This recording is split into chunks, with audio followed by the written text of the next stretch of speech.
En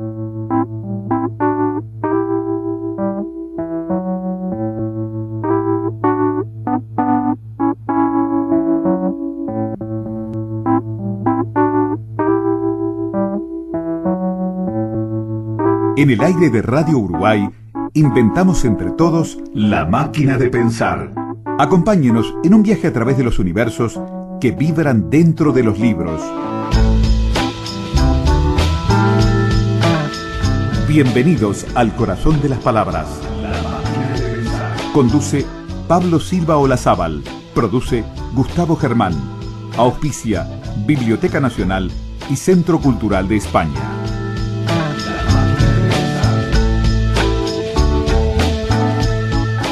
Amigos, bienvenidos a Radio Uruguay, bienvenidos a La Máquina de Pensar. ¿Cómo están?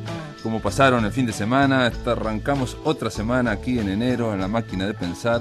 Estamos de alguna forma repasando algunos programas que pensamos que valen la pena ser oídos de nuevos, y obviamente también tenemos charlas, conferencias, presentaciones que durante todo el año 2012 fuimos recabando, fuimos atesorando y queremos compartirlas con ustedes. Tenemos ahí al flaco Germán en la puesta a punto, en la producción, y hoy les planteamos, les proponemos volver a escuchar una entrevista que hiciéramos a Michael Lowy. Él es un crítico, un ensayista literario experto en Kafka, y es es brasilero pero vive en Suiza desde hace mucho tiempo. Y bueno, a Michael Lowy lo entrevistamos para hablar de su libro Kafka, Soñador Insumiso. Es un libro que vincula a Kafka con los círculos anarquistas y en particular con un psicoanalista, Otto Gross, que vale la pena conocer. Con ustedes escuchamos la entrevista a Michael Lowy.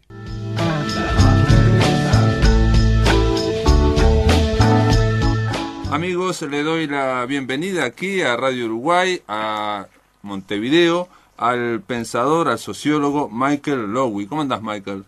Muy bien, gracias. Michael Lowy es brasilero, nació en Brasil, pero desde hace mucho tiempo vive en Europa. Es sociólogo y filósofo marxista, franco-brasileño, dice en realidad aquí. Entre otras cosas, tiene una gran producción, Lowy, dedicada a la sociología de la cultura, a la sociología de la religión. Tiene libros como Redención y Utopía. Tiene una gran militancia política. Ha escrito artículos o dictado conferencias sobre grandes pensadores como Hannah Arendt, bueno, en fin, Gustavo Gutiérrez, de la teología de la liberación, Gerson Scholem, el pensador judío, Ernest Bloch, Rosa Luxemburgo, Antonio Gramsci, Che Guevara, Trotsky, y tiene trabajos sobre Walter Benjamin también, que son muy interesantes. Pero sobre todo a Michael lo entrevistamos, lo buscamos a través de un libro que leímos hace muy poquito. Este libro es del 2007 y se llama Franz Kafka, Soñador Insumiso. Salió en Taurus, en la editorial de Santillana, en la parte de ensayos.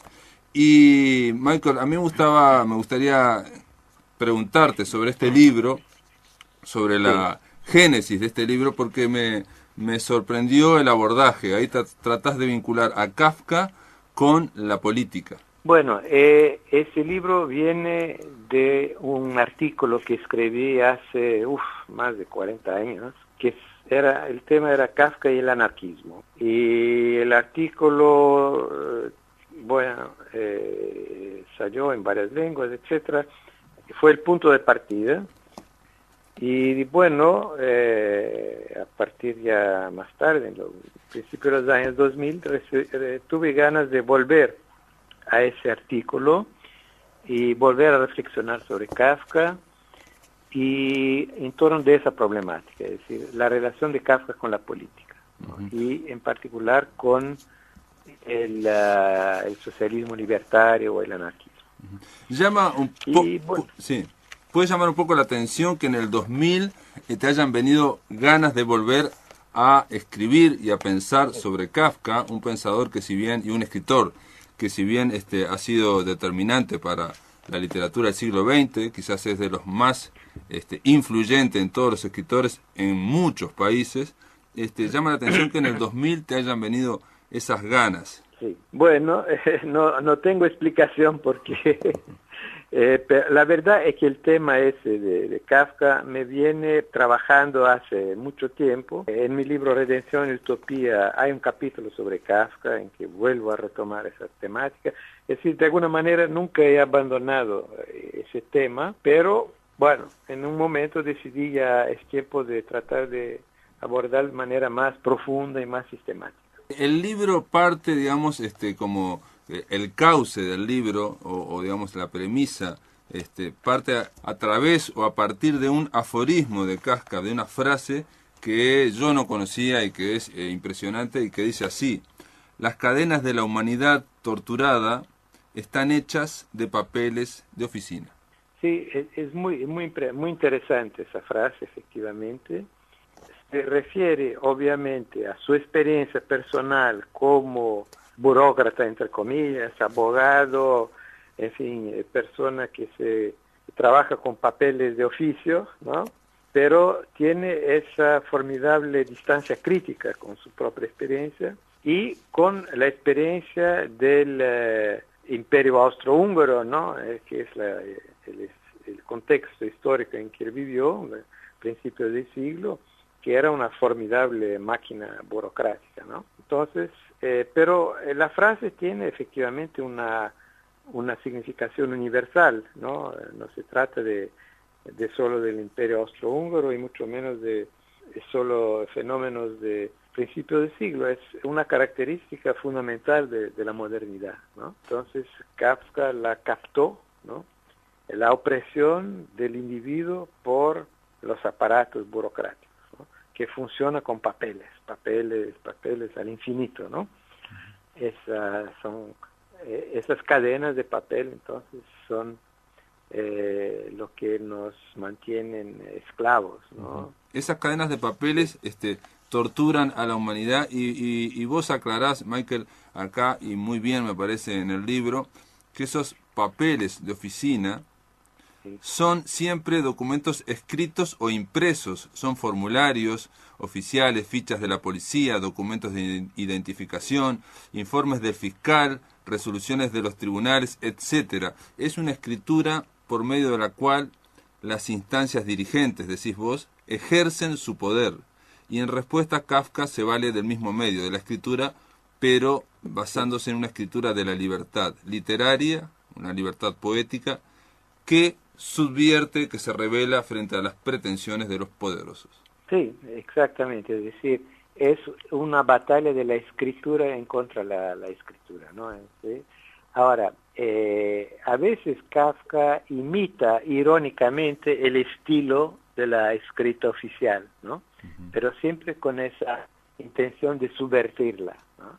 Entonces, la escrita de Kafka es una escrita que tiene por objetivo ayudar a la gente a liberarse de esas cadenas de papel, ¿no? Uh-huh. Porque la idea de cadenas de papel también trae la idea de que si queremos podemos romperlas, ¿no?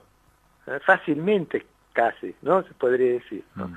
Pero es necesaria la voluntad de liberación, ¿no? El deseo de liberarse, ¿no? Para romper esas cadenas de papel. Y la obra de Kafka tiene esa vocación libertaria, ¿no? No es que Kafka escribió sus libros con la intención de pasar un mensaje político, eso no, ¿no? Sino dio expresión a sus sentimientos, a sus afecciones, su estado de espíritu, ¿no? La Stimmung, como dicen los alemanes, ¿no? Y bueno, y en ese estado de espíritu hay esa aspiración a la libertad. A mí, entonces, la verdad eso, que me pareció notable esta frase que lo subrayé en el libro, porque me pareció como que primero me sorprendió una interpretación como la tuya, en la cual le das un contenido muy político a la escritura de Kafka, aunque aclarás realmente que no se trata de un mensaje. Y por otro, cuando hablas de las cadenas de papeles de oficina que nos torturan, decís también exactamente eso, ¿no? De que son cadenas de papeles que podrían ser fácilmente, digo, en principio fácilmente rompibles, se podrían romper, siempre y cuando hubiera la voluntad. El hecho que ocurre, y que este es el mecanismo que también desentraña Kafka, es que los papeles de oficina, esas cadenas de papeles de oficina, tienen la fuerza que les da la gente, que les damos nosotros. Sí. Bueno, eso es un fenómeno que se puede designar como la submisión voluntaria, ¿no? Sin la cual los estados, los poderes y las tiranías no pueden funcionar, ¿no? Entonces es necesario que los individuos acepten, ¿no?, la dominación, actúen con ella, en fin. Ese fenómeno de la sumisión voluntaria, que es el tema de un ensayo célebre de Etienne de la Boétie en el siglo XVI, que posiblemente Kafka leyó porque fue traducido al alemán por un anarquista judío llamado Gustav Landauer, pero en fin, de todas maneras ese tema está presente en la obra y particularmente en las dos grandes novelas, ¿no?, en El Proceso y en el Castillo, ¿no? En El Proceso, cuando el héroe, Joseph K., que se pelea durante todo el libro en contra de los tribunales y las instancias que lo están procesando, al final se deja llevar sin resistencia a la ejecución, ¿no? Es decir, vienen los verdugos, lo toman y él no resiste, incluso lo quiere ayudarlos, ¿no? Entonces, esa es la servitud voluntaria, ¿no?, del que acepta, facilita el trabajo de los verdugos. Pero incluso sí, vos aclarás que Joseph K. no solamente se entrega voluntariamente y ayuda hasta a los verdugos en el último momento, sino que siente un impulso de vergüenza. Sí, bueno, no sé si exactamente él lo sintió, pero el Kafka, el autor, ¿no?, termina en la última frase, El Proceso, dice lo que la única cosa que sobrevive después que lo matan es la vergüenza. Bueno, no, lo matan como un perro, dice, y la única cosa que sobrevive es la vergüenza. Ahora, ¿vergüenza de qué? La vergüenza de morir como un perro, ¿no? ¿Y qué es el perro? El perro para Kafka es un poco una metáfora, una alegoría de la submisión. Es decir, es la imagen del perro que está de cuatro patas, ¿no?, a servicio de su amo, ¿no? E incluso cuando el amo lo maltrata, él se somete, ¿no? Entonces, esa idea de la submisión canina, ¿no? La submisión del perro es el símbolo, la metáfora, la alegoría, si se quiere, de la submisión voluntaria. Entonces, eso es la vergüenza, ¿no? Entonces, es una crítica, obviamente, ¿no? Una crítica a la submisión voluntaria, que es digna de los perros, pero no de los seres humanos, y que es la más grande vergüenza, ¿no?, que se puede imaginar. Entonces, el final del Proceso es un llamado a la rebelión, ¿no? Un llamado a la rebelión, a no someterse, a no dejarse matar como un perro. Tuve que cambiar de sala. Está bien, está bien. Michael, si te parece, después de la pausa, hacemos una pausa aquí y inmediatamente regresamos a esta conversación sobre Kafka en La Máquina de Pensar. Okay. En el aire de Radio Uruguay, La Máquina de Pensar.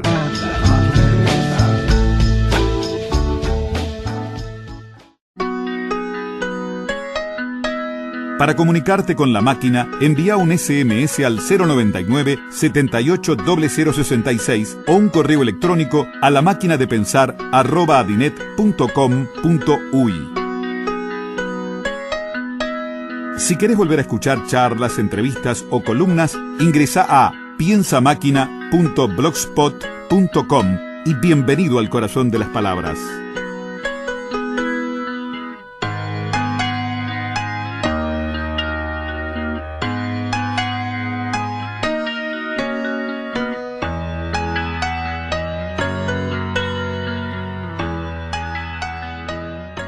Amigos, continuamos aquí en La Máquina de Pensar. Estamos conversando con el sociólogo, el pensador, el ensayista Michael Lowy. Él está en Suiza, ahí en Lausanne, y estamos conversando con él sobre Franz Kafka, Soñador Insumiso, el libro de editorial Taurus, que escribió Michael Lowy en torno a Kafka y el antiautoritarismo, digamos, dándole un enfoque político a la obra de Kafka. Michael, una cosa que me llama la atención, siempre me ha llamado la atención, y quizás vos como experto en Kafka puedas darme alguna opinión, algún pensamiento, es que El Proceso sea una de las novelas más importantes del siglo XX, una novela que no se terminó, una novela que no está concluida, una novela que ni siquiera se sabe el orden de los capítulos.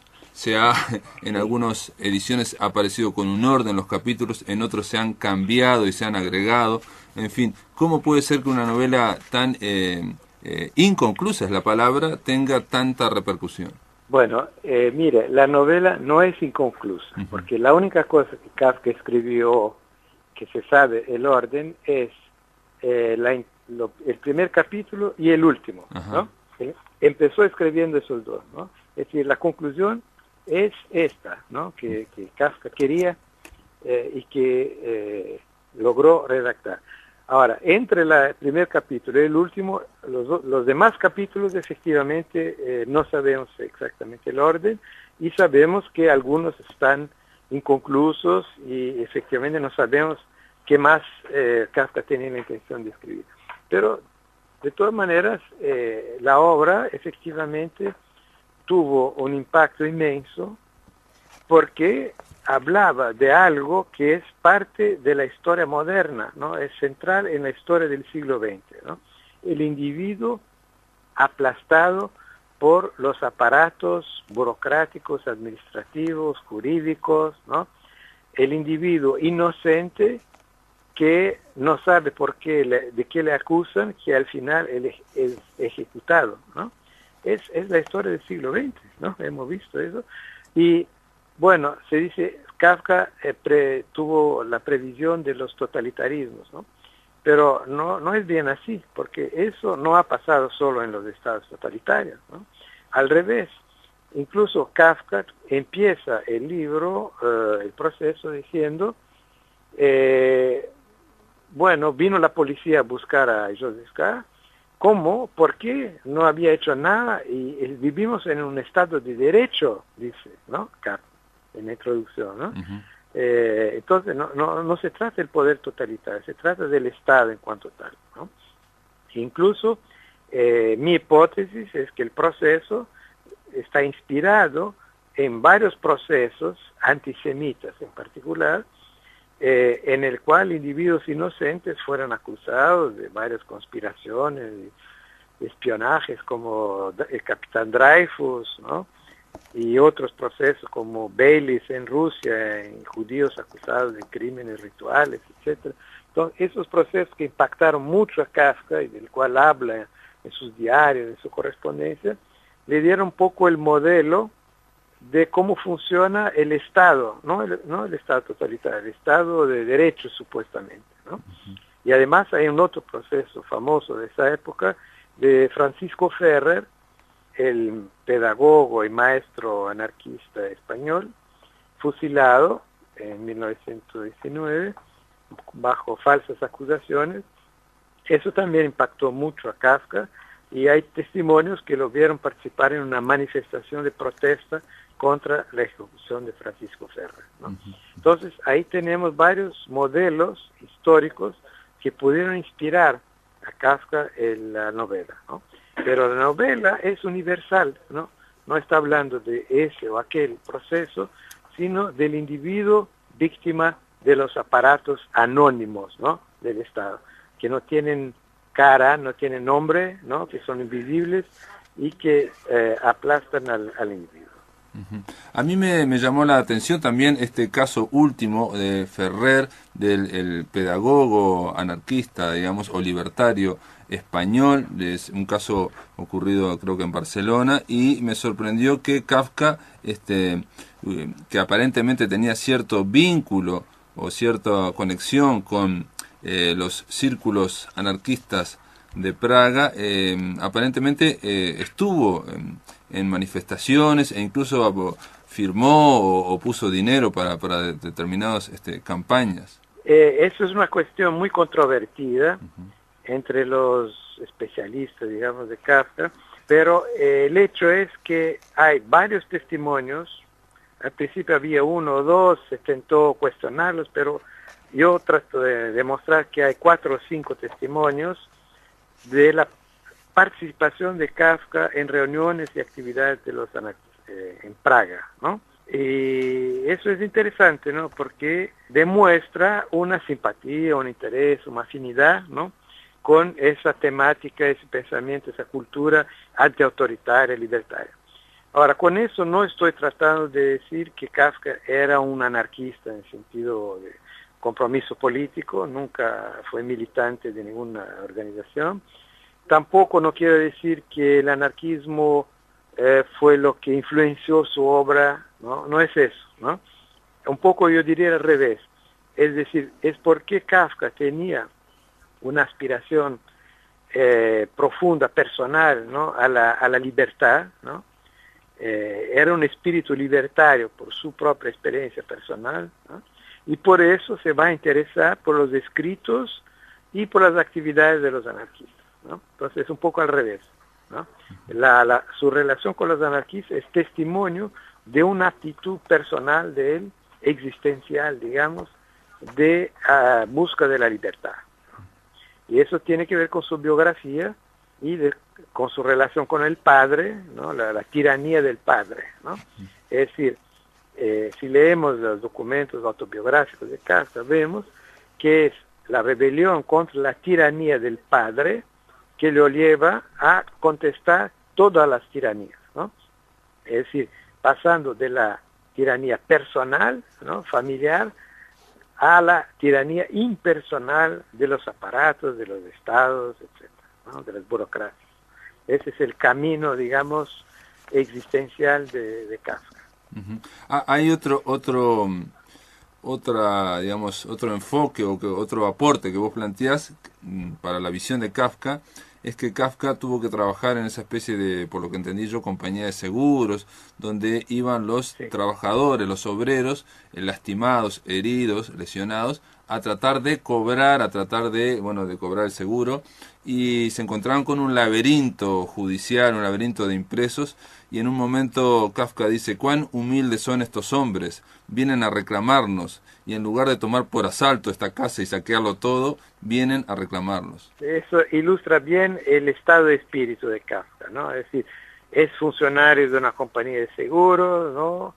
Es un burócrata, un abogado, pero bueno, tiene esa distancia subversiva en relación a su propia institución, ¿no? Él trata en sus informes, sus relatores internos, a defender los trabajadores, ¿no? Es decir, a exigir que la compañía de seguros obligue a las empresas a pagar a los trabajadores heridos por las máquinas, etc. Es decir, él siempre toma el punto de vista de las víctimas, de los trabajadores, ¿no? Y en el fondo él piensa que ellos son demasiado humildes, ¿no? Deberían rebelarse. En fin, ese es su estado de espíritu, ¿no? Y a partir de ese estado de espíritu se refleja en la obra también, ¿no? Hay un momento, Michael, en tu libro que mencionás una discusión de Kafka con un amigo, con Janusz, sobre un caricaturista, George Grosz, un caricaturista, sí, había hecho una caricatura. Voy a leerle a los amigos que nos están escuchando el texto. Estaban debatiendo con Janusz a propósito de una caricatura que representaba al capital como un hombre gordo sentado sobre el dinero de los pobres.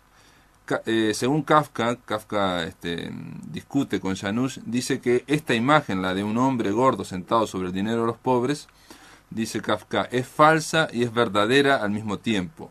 Verdadera solo en un sentido: el gordo con sombrero de copa vive a costa de los pobres a quienes aplasta, es cierto. Pero el hecho de que el gordo representa el capitalismo no es del todo cierto. El gordo domina al pobre en el marco de un sistema determinado, pero no es el sistema mismo. Ni siquiera es el amo de ese sistema. Por el contrario, él lleva también cadenas que no están representadas en este dibujo. El capitalismo es un sistema de dependencias que van de arriba hacia abajo y de abajo hacia arriba. Todo es dependiente de todo. todo está encadenado. El capitalismo, dice Kafka, es un estado del mundo y del alma. No, es muy interesante ese comentario, efectivamente. Por un lado, obviamente, refleja el punto de vista anarquista, digamos, ¿no? Es decir, que ve el capitalismo sobre todo como dominación, ¿no? Más bien que la cuestión de la explotación, etcétera. Es un sistema de dominación y un sistema impersonal, ¿no? Esa es la gran temática de las novelas también, ¿no? Los sistemas de dominación impersonal. No es fulano, el capitalista o el tirano, no, son aparatos, ¿no? Y sistemas impersonales que explotan, oprimen, destruyen y asesinan a los individuos, ¿no? Entonces, y el capitalismo lo ve también así. Ahora, esa concepción, en cierta medida, no es tan contradictoria con la que tenía Marx, ¿no? Porque Marx también, aunque tiene obviamente polémica y denuncia el papel de la burguesía, de los capitalistas, pero en último análisis también dice Marx, el capitalismo es un sistema impersonal, ¿no? Es la dominación de abstracciones, el valor, la mercancía, ¿no? Y los mismos capitalistas son obligados a adaptarse a esas reglas impersonales, ¿no? Abstractas, ¿no? Del capital, del funcionamiento del sistema, ¿no? Entonces, esa idea de capitalismo como sistema impersonal también está en Marx, ¿no? Ahora, no creo que Kafka haya leído a Marx, ¿no? Es un poco llega a esa conclusión por su propio camino. Yo lo he comentado, sabes que me gustó tanto este libro que se lo he leído a varios amigos. Uno de ellos me decía que esta idea de que el capitalismo es un sistema de dependencias que van de arriba hacia abajo y de abajo hacia arriba, me decía uno de ellos que estaban los escritos de Marx joven. El Marx joven planteaba una cuestión más sistémica. Ahora, también yo creo que en este texto que acabo de leer está la experiencia de Kafka con su padre, porque solamente aquel que estuvo cerca de un capitalista y lo pudo, digamos, analizar, él puede llegar a la conclusión esta de que los propios ricos o los propios capitalistas también están encadenados y también están alienados, enajenados, y no son felices necesariamente. No, eso es el sentimiento de Kafka. Y yo diría que Marx no es solo joven, también en el Capital aparece esa idea, ¿no? En el Capital hay la idea de que el capitalista finalmente es un funcionario del capital, ¿no? Él hace lo que le dicta la lógica del capital, no hace otra cosa. Pero Kafka efectivamente es por su propia experiencia, primero enfrentamiento con el padre, después la experiencia en el oficio ese del digamos, de los seguros, etcétera, que él llega a su conclusión cómo funciona el sistema, ¿no? Ese carácter terriblemente anónimo e impersonal de los sistemas de operación, que es un tema de esas entrevistas muy interesantes con Janusz, pero es un tema también de las novelas, ¿no? Porque en las novelas también encontramos esos aparatos anónimos. Y aparte en las novelas de Kafka se ve siempre, o casi siempre, se ve a funcionarios que están funcionando con el sistema, pero jamás se ve, digamos, al dueño del sistema. No hay dueño. En ese sentido, por ejemplo, el castillo es muy interesante, porque a Kafka no le interesa para nada el maestro del castillo, ¿no? Que aparece el nombre en un lugar, se llama el Conde West-West, y nunca más se habla de él y no interesa, ¿no? No tiene ninguna importancia, ¿no? El castillo es un sistema burocrático, ¿no? Impersonal. Bueno, un que otro momento se ve a uno de los funcionarios, etcétera, pero tampoco ellos son lo fundamental, es la máquina, ¿no? La máquina burocrática, la cual impone su dominación y en la cual de parte de la gente, de la aldea, etcétera, hay una actitud de servidumbre voluntaria. Más una vez, en el castillo también uno de los temas fundamentales es la servidumbre voluntaria, la gente que acepta la dominación del castillo, de los funcionarios del castillo. E incluso hay esa historia trágica de una mujer que se rebela en contra del castillo, de los funcionarios, y la gente, toda la aldea la boicotea, la desprecia, ya no le habla, lo tratan como parias, porque han sido marginados por la burocracia, por el aparato, ¿no? Por el aparato de Castilla. Entonces, esa actitud de subserviente, ¿no? De aceptación. Ahora, por otro lado, hay también la rebelión. Y en el Castillo, justamente, esa mujer, Olga, es un ejemplo extraordinario de rebelión en contra de la autoridad, ¿no? Porque hay un funcionario del Castillo que quiere imponerle una relación sexual de la manera muy grosera y ella rechaza, ¿no? Y por eso es después, en fin, es oprimida, en fin, es marginada, ¿no? Marginada, ostracizada por el aparato, por la burocracia del Castillo y después por la población. Y es un ejemplo que fascina a Kafka, ¿no? El personaje, el héroe positivo, digamos, de la novela es esa mujer, es Olga, ¿no? Que se rebeló. Creo que en otros textos de Kafka se encuentran muchas veces ejemplos de mujeres que se han rebelado, ¿no? Y para mí Kafka tiene una fascinación por ese personaje de la mujer que se ha levantado en contra de la autoridad tiránica. Y yo creo que eso fue inspirado por su hermana, una de sus hermanas, Otla, que fue la única de las hijas, de los hijos, que se rebeló en contra del padre de Kafka, ¿no? En cuanto que él, Franz, no tuvo la fuerza de levantarse contra el padre, ¿no? Cuanto que ella sí. Entonces, él tenía una gran amistad, una gran admiración, y creo que esa hermana inspiró esos personajes, en particular el personaje de Olga en la novela del Castillo. Michael, si te pido que esperes un segundito, vamos a una pausa y enseguida continuamos conversando aquí. Te voy a preguntar sobre Otto Gross y te voy a preguntar también sobre Hannah Arendt en torno a Kafka. En el aire de Radio Uruguay, La Máquina de Pensar.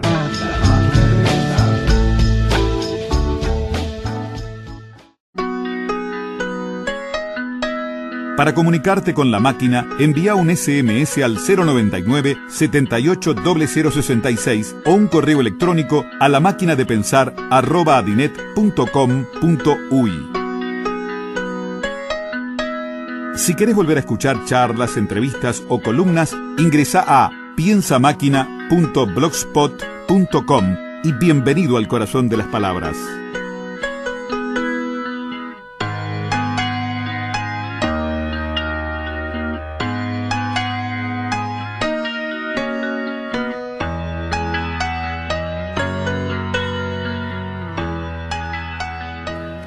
Continuamos aquí en La Máquina de Pensar. Estamos conversando con Michael Lowy sobre Kafka, rebelde e insumiso, o soñador insumiso, soñador rebelde, sale en algunos lados. Es un libro de Michael Lowy, traducido al español en el 2007, editado por Taurus. Michael, no solamente, o creo yo, según tu libro, no solamente se basó en la hermana Kafka como para sus personajes de liberación, sino que también tuvo una gran admiración por luchadores y por luchadoras, entre otros Kropotkin, ¿no? Es el príncipe Kropotkin, sí. Y hay también un caso de luchadoras socialistas.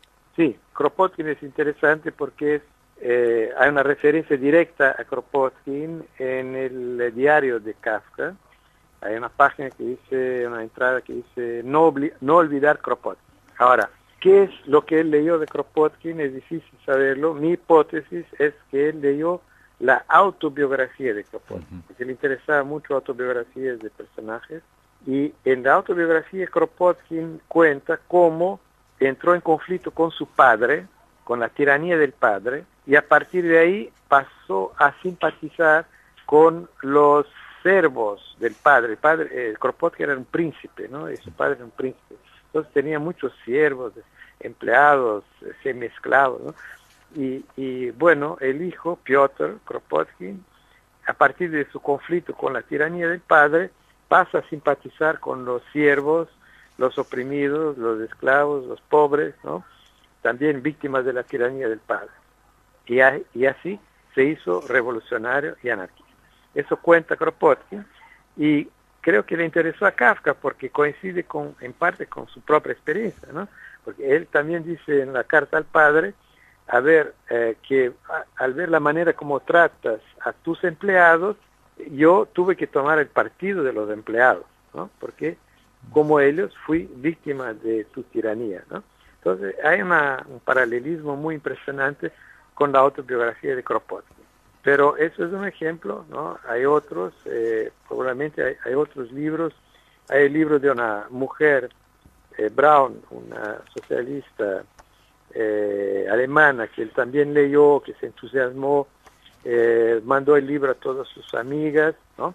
Y esa mujer también es un ejemplo así, ¿eh? De una muchacha que se rebela en contra de su padre, que era un militar reaccionario, autoritario, se hace socialista, se casa con un judío, y bueno, esa también, esas memorias de una mujer socialista han encantado a Kafka, ¿no? Pero siempre tomando la cosa no por el lado doctrinario, ¿no?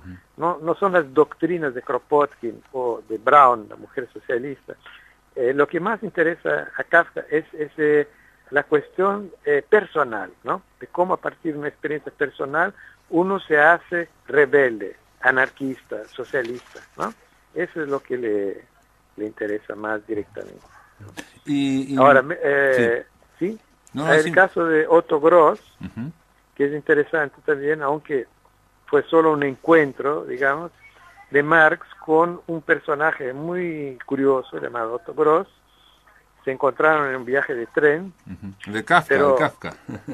Kafka se encontró con Otto Gross en un tren y tuvieron la idea de hacer una revista juntos que iba a llamarse Cuaderno de lucha contra la voluntad del poder, ¿no? Que era un tema nietzscheano, ¿no? Ahora, ese Otto Gross era también un anarquista, pero freudiano, un discípulo de Freud, que tuvo un conflicto terrible con su padre. El padre trató de encarcelarlo, de meterlo en un manicomio, en fin, una pelea que hizo mucho ruido, fue un asunto público, etcétera. Entonces, más una vez, ese Otto Gross tiene varios escritos anarquistas, planteando sobre todo la cuestión del amor libre, la denuncia del poder patriarcal, la familia, pero en fin, dentro de un pensamiento anarquista. Entonces también ahí vemos la simpatía de Kafka por ese personaje, por sus ideas, por esa visión libertaria, ¿no? Pero a partir también de la misma experiencia personal, ¿no? De el enfrentamiento con la tiranía del padre, que lo lleva a una actitud anarquista, libertaria, etcétera. En el caso de Otto Gross, digo, que vos estás mencionando, es un personaje impresionante. Otto Gross, su padre era el creador, uno de los fundadores de la criminología, o sea, la ciencia para combatir el crimen y para defender la ley y el Estado. Y el hijo se vincula con Freud, con el movimiento freudiano, que recién comenzaba. Y yo he leído que planteaban que Otto Gross, primero que era muy desprolijo, aparentemente tenía muchas adicciones a la cocaína, a la morfina, al opio, y propugnaba el amor libre, la revolución sexual, y aparentemente en una biografía leí que es el primero que vincula el psicoanálisis con la cultura artística, con la bohemia, y es decir, es alguien que incluso es aparentemente vital para que Carl Gustav Jung se rebelara contra Freud y cambiara, hiciera toda su doctrina. Salió en una película. Sí, yo vi la película. Yo la vi también, porque por tu recomendación está impresionante, está muy bien, de David Cronenberg. Un método peligroso. Y aparece el personaje de Otto Gross. Exacto. En el caso de Otto Gross, vos lo que planteás es que solamente hubo un episodio o algo que fue episódico, porque yo también he leído en internet que hay gente que dice que esa relación pudo haber influido en el proceso, por ejemplo, en la escritura del proceso. posible. Es una hipótesis, interesante. Y también hay un proceso, el padre hizo un proceso al hijo, ¿no? Claro, Trató de meterlo en el manicomio, en fin, sí, hay algo que... Sí. Yo creo que también ese episodio, Michael, creo que muestra mucho lo que era el aire de la época, el aire de aquellos tiempos, esa lucha entre hijos y padres tiránicos, sí. Que tenía que ver con precisamente el cambio de la, digamos, del fin de siglo y la Primera Guerra Mundial. Eso estalló todo, ¿no? Ese sistema. Sí, eso sí. Digamos, hasta principios del siglo XX el sistema familiar patriarcal predominaba, ¿no? Sobre todo en el Imperio Austrohúngaro, que era todo ello basado en el patriarcalismo, desde el emperador, que era el patriarca máximo, el padre de la nación, ¿no? Kaiser Franz Josef, ¿no? El emperador Francisco José, hasta los burócratas, que eran también paternalistas, ¿no? Los profesores de la universidad, en fin. Es una especie de sociedad paternalista desde arriba hasta abajo, ¿no? Hasta el padre de familia, ¿no? Que imponía su tiranía, ¿no?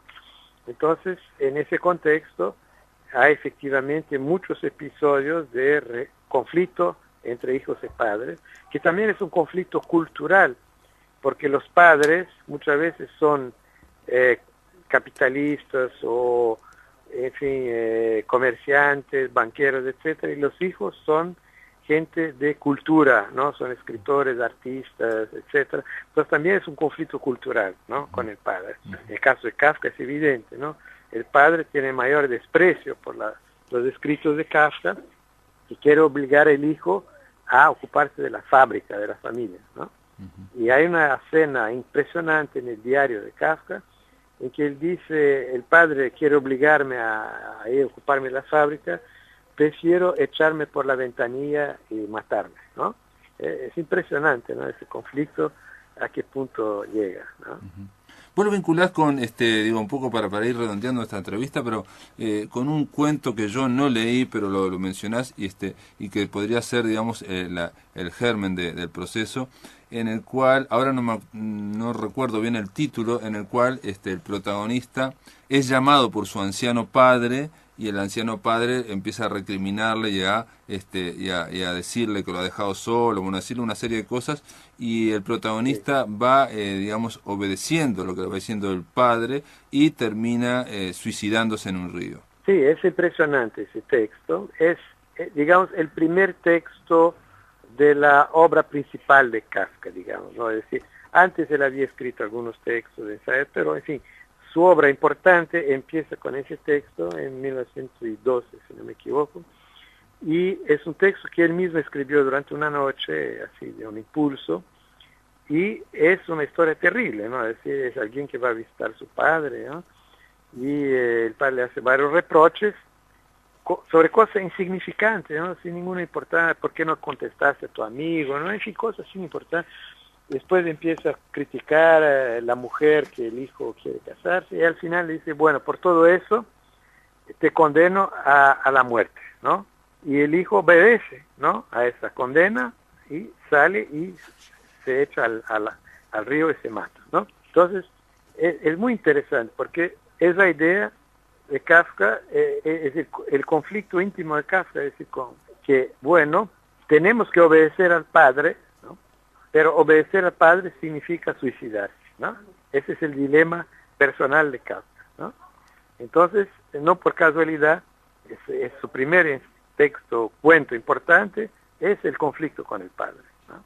Después, ya, él va a pasar de la tiranía personal a la tiranía impersonal, ¿no? Pero el primer enfrentamiento es ese con la tiranía del padre. Y es curioso que él envió el texto a su novia, y con una carta diciéndole así, mira, ¿tú entiendes el sentido de esta historia? Yo no entiendo, francamente, ¿no?